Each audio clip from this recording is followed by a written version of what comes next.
актуелна тема со првиот соговорник кој го имаме овде во студиото 3 на Македонската телевизија. Исклучително тешка е состојбата во дирекцијата за заштита и спасување, изјави новиот директор Стојан Чангелов. Човечки, технички ресурси, финансиска и физичка подготвеност се само дел од нотираните недостатоци. Колку време, пари и енергија ќе бидат потребни да се подготви дирекцијата, како ние граѓаните би можеле мирно да спиеме? Ова се прашање кои што утрово ќе ги поставиме на директорот Ангелов, кој што го имаме на гости во Македонија наутро. Добро утро и добро ни дојдовте. Благодарам за поканата, добро утро. Од неодамна на чело на дирекцијата за заштита и спасување доаѓате во момент кога ДЗС е исправен пред бројни предизвици кои што и сами ги кажавте пред некој ден. Колку меѓу другото искуството кое што го имавте Центарот за управување со кризи ќе помогне во менаџирањето на ДЗС? Па јас би се вратил малку поназад. Имам и искуство од специјалната единица на МВР од полициските тигри, каде што во периодот за време на војната и после војната бев заменик командант, а пред тој командант во посебните полициски единици во време на војна. Тоа е искуство кое што е драгоцено, тешко, крваво искуство, но споредено со било кој искуство потоа е навистина, би рекол, поексплозивно, пострашно и поквалитетно. Искуството од СУК ми даде одредени финеси, бидејќи едно е работа со специјална единица, друго е со недоволно функционална државна институција, како што впрочем за жал се повеќето институции во државата. Состојбата во дирекцијата за заштита и спасување е многу лоша. Една од причините е тоа што таа повеќе од 2 месеци обезглавена, затоа што последниот директор Џеват Селами е во куќен притвор поради несреќата, поради ужасната трагедија во Кочани. Да напоменам дека по формирањето 12 години директор на оваа дирекција беше Шабан Салиу, после него дојде Аднан Джаферовски, кој што се задржа околу 2 години, после него Беки Максути, кој што остана нешто повеќе од 4 години, и Џеват Селами околу 6 месеци. Мене денес ми е буквално 6-ти ден на работа во оваа дирекција, но овие неколку дена преземав повеќе мерки кои што набрзо ќе ги дадат своите резултати. Едниот ТЕР трактор веќе е вратен, сервисиран во државата, со тоа што и другите два ќе бидат вратени благовремено, пред почетокот на сезоната, се разбира, сервисирани. Колку чини нивното сервисирање и колку е набавката на нови? Има ли некоја пресметка колку исто ни се потребни во моментов со оглед на интензитетот на пожарите кои што ги имавме изминатите години? Нешто помалку од 300.000 евра еден ЕР трактор во овој момент. Тоа е сумата која што затекнав за сервисирање. 3 ЕР трактори повеќе, односно околу 900.000 евра, затоа што има разлика помеѓу нив во зависност од состојбата. За купување на нови ЕР трактори сега не е време да зборувам, бидејќи ќе ви одзема малку повеќе време, но во суштина ЕР тракторите се најевтин начин за гасење на пожари од воздух, бидејќи со нив управува само еден пилот, што дополнително ја отежнува работата на тој пилот. Тој нема копилот во било каква, не дај Боже, ситуација, нема кој да му помогне. Од друга страна, ЕР тракторите не се соодветно аеродинамични поради оние пловила кои што ги имат од долната страна на самиот ЕР трактор, бидејќи и управувањето со нив е исклучително комплицирано, полнат вода во лед и така натаму. Но се дефинитивно најевтин начин, додека хеликоптерите се значително поскапи, минимум двојно до четворно, бидејќи со големите полициски или армиски хеликоптери, како што се Ми-8, Ми-17, Ми-171, управуваат најмалку 2 пилоти и има еден инженер на лед, трето лице кое што е задолжително присутно во хеликоптерот и четврто лице кое што се наоѓа кај ведрото со вода, кое што управува со ведрото со вода. Значи, посадата на ЕР тракторот е сочинета од едно лице, додека посадата на големите хеликоптери од 4 лица. Кај помалите може да бидат 3 лица. Еден ЕР трактор се врати од сервис. Што е со другите два и доволен ли е еден ЕР трактор за цела летна сезона, имајќи предвид какво лошо искуство имаме низ години со пожарите?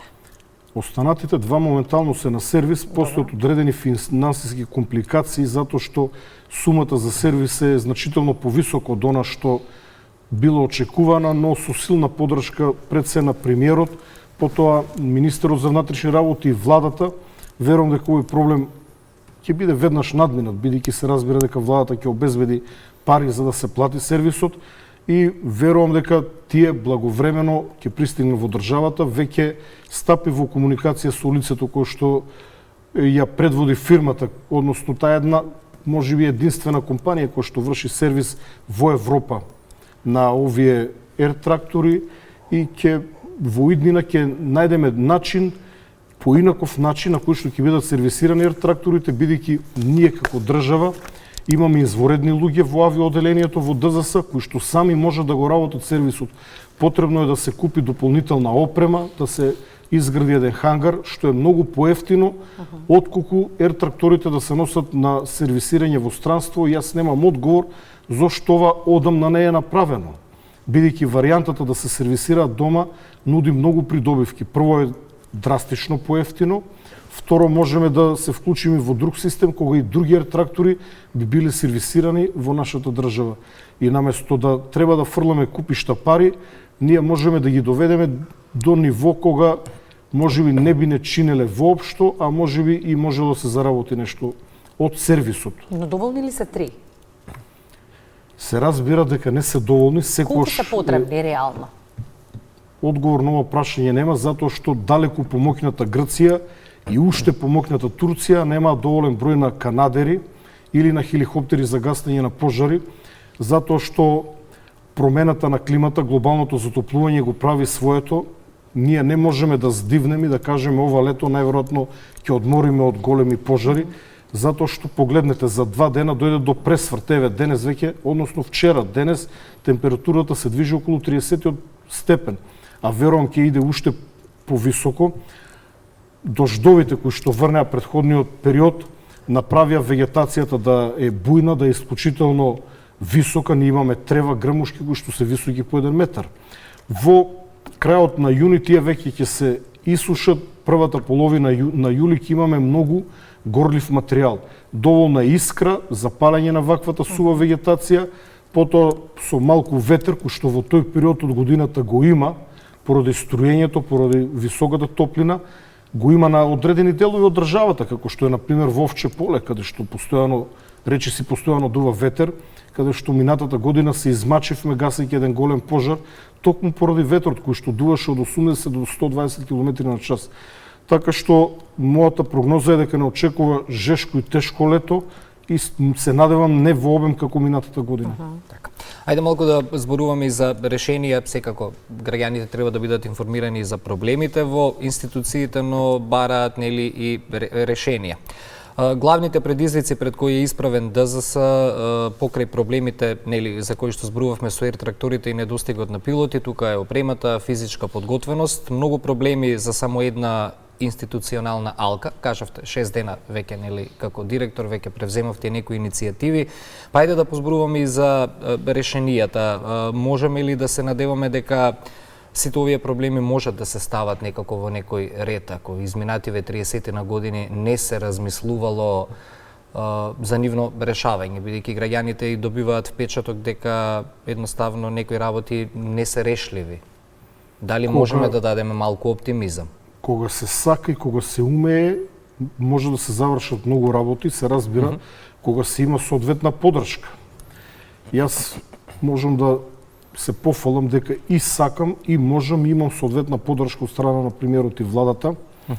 И верувам дека овие проблеми брзо ќе бидат надминати, бидејќи јас како втор проблем би го издвоил проблемот со инспекциите кои што ДЗС е должна да ги врши на сите објекти во делот на противпожарната заштита, но и издавањето на дозволи за да се изгради било каков објект, истиот да биде пренаменен, дограден и така натаму. Дозволи меѓу другото дават и лица вработени во дирекцијата. Се зборува дека има многу корупција при давањето на овие дозволи, при вршењето на инспекцијски надзор, нешто што и се прилично потврди во последниот период, особено со она ужасна трагедија во која што изгубивме златни деца, загинаа 62 лица. Но мојот фокус ќе биде исто така на зајакнување на инспекцијскиот надзор, нешто за што реално е потребно време, бидејќи производството на еден квалитетен инспектор бара време. Во овој момент има недоволен број на инспектори, односно далеку од потребниот број, но и лицата кои што ги издаваат останатите дозволи, се сомневам дека сите го имаат потребното знаење, но и морални квалитети. Така што мојот фокус ќе биде овде да ја гарантираме безбедноста на граѓаните во овој сегмент, во сегментот на противпожарната заштита, бидејќи ни се случија повеќе трагедии во кои што на еден ужасен начин загинаа луѓе. Тоа не смее да се повтори, затоа фокусот ќе биде исто овде, бидејќи шумските пожари се случуваат летно време, можеби благодарение на тоа што цело време ја наметнав мојата девиза Safety First, односно безбедноста на луѓето на прво место. Ние немаме жртви. Конкретно минатото лето почина еден многу возрастен човек кој што не сакал да ги послуша насоките за евакуација од локалните пожарникари, но генерално немаме загинати во шумските пожари, а погледнете во само една дискотека каде што многу млади луѓе отишли да се забават, загинаа со една ужасна смрт, унесреќени се многу семејства, неколку града се осакатени од истокот на Македонија, така што фокусот повеќе ќе ми биде и во инспекцијските служби, бидејќи ќе повторам пожари во текот на летото имаме околу 2 месеци, но пожар во било кој објект, вклучително и во вашето студио, може да избие во било кој ден, во било кој месец од годината. Што правиме со локалните противпожарни единици? Тука не можеме нешто многу да се пофалиме. Еве, ако го земеме Скопје како најголем град, често пати сме зборувале на оваа тема колку им недостасува на скопските пожарникари, и опрема, и возила, и човечки ресурси.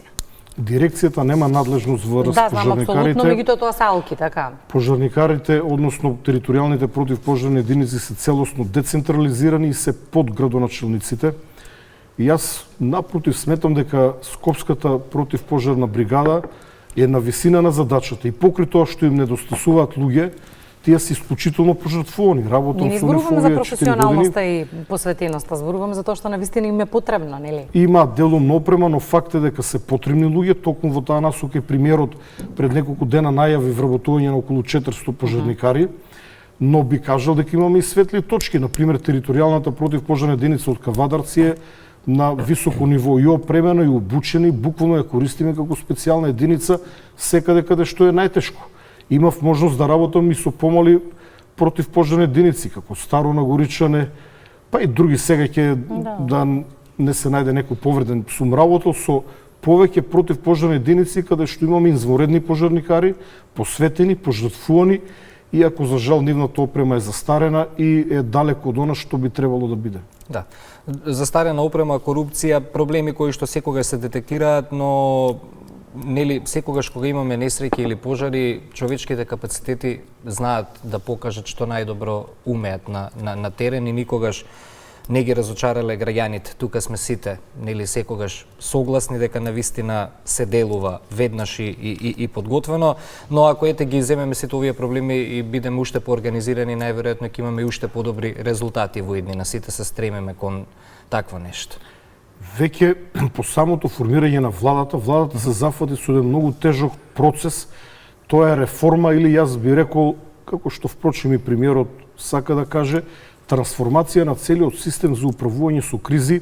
Набрзо после завршувањето на летните пожари, формирана е работна група во владата, предводена од вице-премиерот Јупчо Димовски, со што на таа работна група е дадено највисоко политичко ниво, бидејќи заменик на председател на влада ја предводи, а јас би додал дека и премиерот многу често присуствува на состаноците. Се разбира дека во таа група и министерот за внатрешни работи, министерот за одбрана, за земјоделство, јас претходно како директор на ЦУК, директорот на ДЗС и сите други клучни фактори, директорот на национални шуми, управата за хидрометеоролошки работи, ние работиме една крупна реформа на целиот систем кој што е составен од повеќе алки, за да имат граѓаните и односно вашите гледачи представа. Кога јас добивам информација за пожар кој што треба да се менаџира, да се координира, најпрво се јавувам во УХМР да проверам дали има и нема ли шанси да заврне дожд. Бидејќи понекогаш во летото знаат такви повремени дождови, локални врнежи кои што се краткотрајни, можеби ќе врне 15 минути, но значително ни олеснуваат работата. УХМР како сегмент од гасењето на пожари, граѓаните верувам дека немаат представа дека ти имаат многу значајна улога, бидејќи нивните прогнози се исклучително прецизни, па да би рекол во минута може да промашат за 15 минути. Многу ретко се случило да промашат, бидејќи сепак се работи за прогноза. но и многу алки, шумската полиција, национални шуми, локалните територијални противпожарни единици, но и локалните јавни предпријатија кои што со цистерни, со луѓе можат да излезат на терен, користење на градежна механизација и така натаму. Целта е да се направи една сеопфатна реформа на целиот систем, каде што е задолжен вице-премиерот, додека мојот фокус е ставен на обединување на двете институции ЦУК и ДЗС, односно Центарот за управување со кризи, со Дирекцијата за заштита и спасување, како две сродни институции, чии што надлежности во одредени сегменти се испреплетуваат, за жал одредени сегменти остануваат празни. И сето ова го очекуваме и како реформа и како промени, но во меѓувреме имаме и сами кажавте раст на температурите и не очекува уште една летна сезона. Имаме ли некаков механизам или алтернатива во состојба во која што се наоѓаме, дури и да се вратат овие два ер трактори кои што во моментов се на сервис, па да ги имаме комплетно сите три? Значи, во овој момент ние имаме значајно движење напред. Впрочем, мојот трансфер во ДЗС е претходно договорен со премиерот и не е случаен. Центарот за управување со кризи е доведен до ниво на самоодржливост извесен период. Верувам дека директорот кој што ме наследи ќе успее да го одржи барем во оваа состојба, зошто и да не го унапреди во некои сегменти. Иако тоа ќе биде многу тешка задача, дирекцијата, јас сум многу самоуверен, ќе ја кренам на сосем друго ниво пред пожарите. За неколку недели ќе се видат и првите резултати. Тоа беше прашањето. Дали сме подготвени за ова? Разбрав, но покрај ер-тракторите кои што ќе бидат повеќе од сигурно функционални, имаме и 3 хеликоптери на Министерството за внатрешни работи и еден или два по потреба армиски хеликоптери кои што се со голема носивост, а на располагање во некоја, не ди Боже, ситуација доколку пожарите добијат голем обем или динамика, брзо се шират, на располагање ни стои Европскиот механизам за заштита и спасување и меѓународната помош. Една многу помоќна Грција, една екстремно помоќна Турција, секој лето бараат меѓународна помош. Не гледам причина зошто ние не би побарале меѓународна помош во воздухоплови, доколку тоа е неопходно. Но не заборавајте, јас веќе јавно зборувам за формирање на една, условно кажано, специјална единица за противпожарна единица, за противпожарна заштита, се извинувам, која би била мултифункционална единица. Летно време би гасела пожари, остатокот од годината би спасувало луѓе од планина, луѓе од вода или секаде оному каде што на граѓаните ќе биде потребна помош и верувам дека сум на добар пат да ја реализирам ова идеја. Се разбира на почетокот поскромно, но тоа би биде луѓе кои што професионално би биле вработени и тие би имале легитимитет да действуваат на целата територија на државата, односно оному каде што е најкритично, и верувам дека зачетоците ќе можеме да ги покажеме уште ова лето. Така. Благодариме на одговорите. Секако на крајете да резимираме, ги очекуваме промените. Пред неколку години не ни знаевме дека има ЦУК.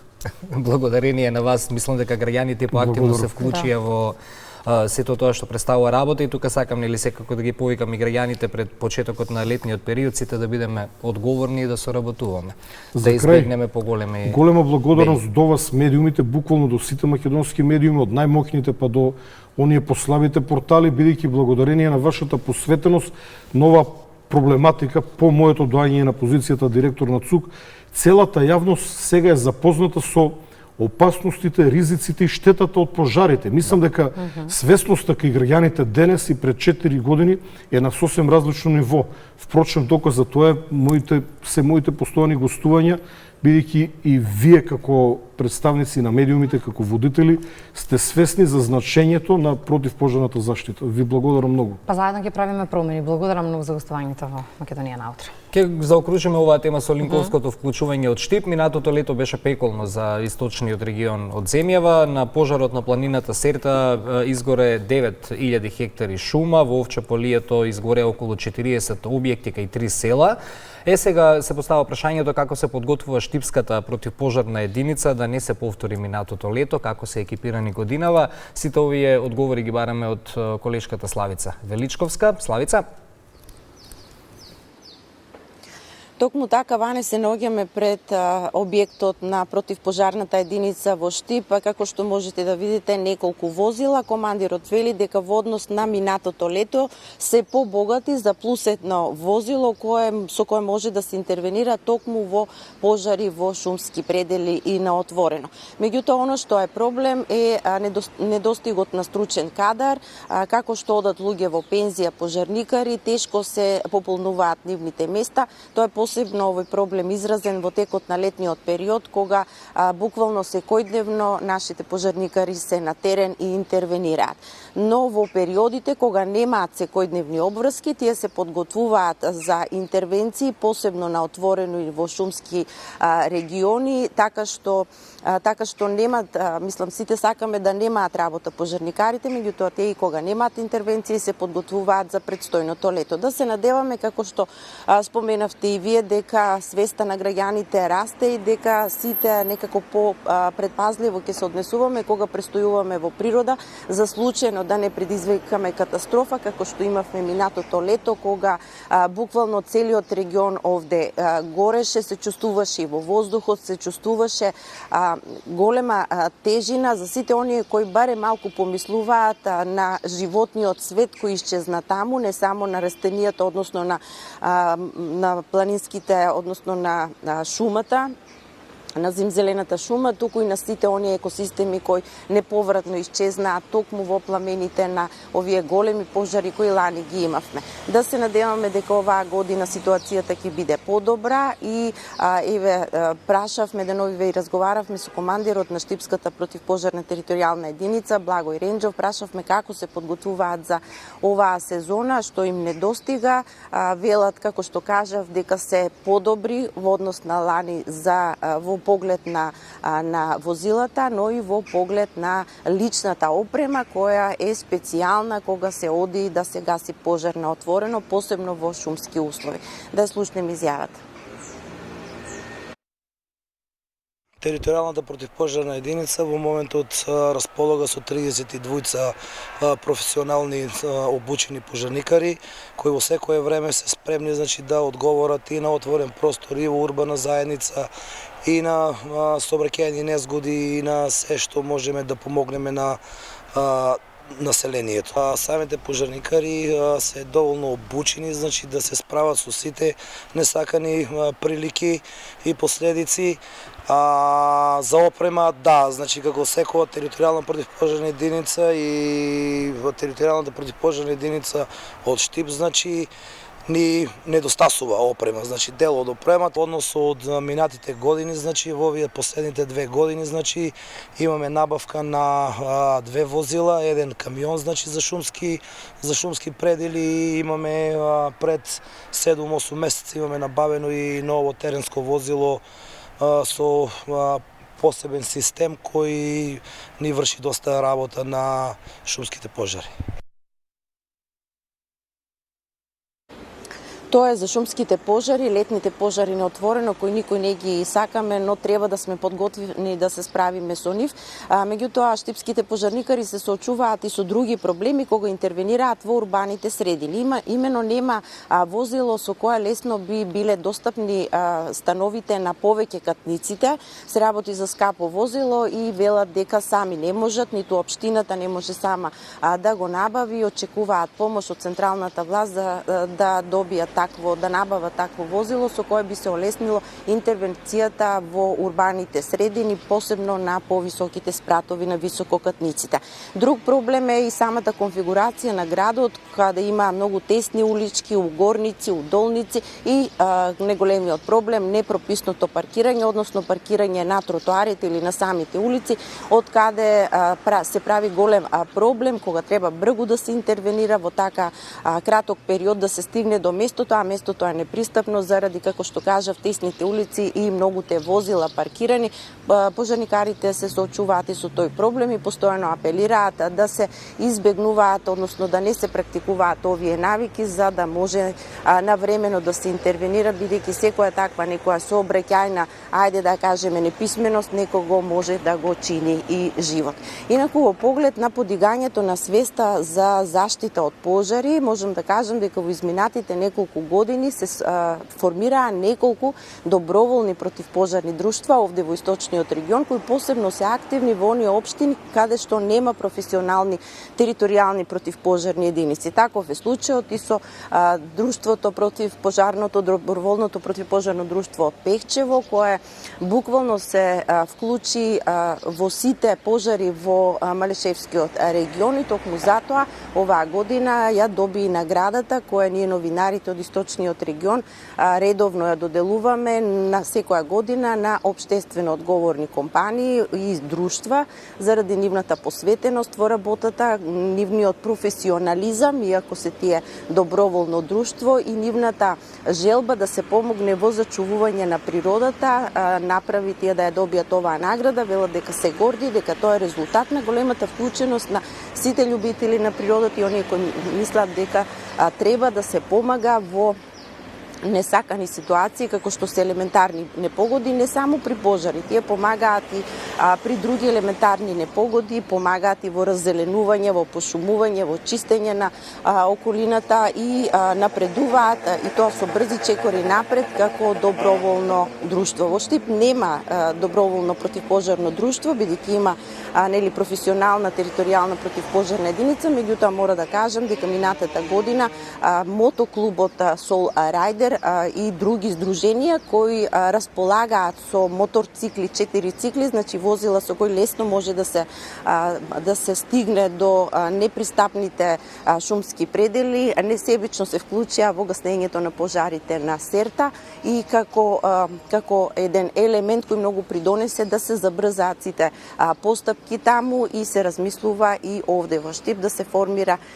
доброволно противпожарно друштво кое не само ќе интервенира, туку ќе има и еден вид едукативна задача да го подига нивото на свесноста кај народот од опасностите и од големата штета која се прави било со ненамерно и не со одветно однесување во летните периоди во шумите. Не сакам да помислам и за намерните лицата кои намерно потпалуваат и прават пожари.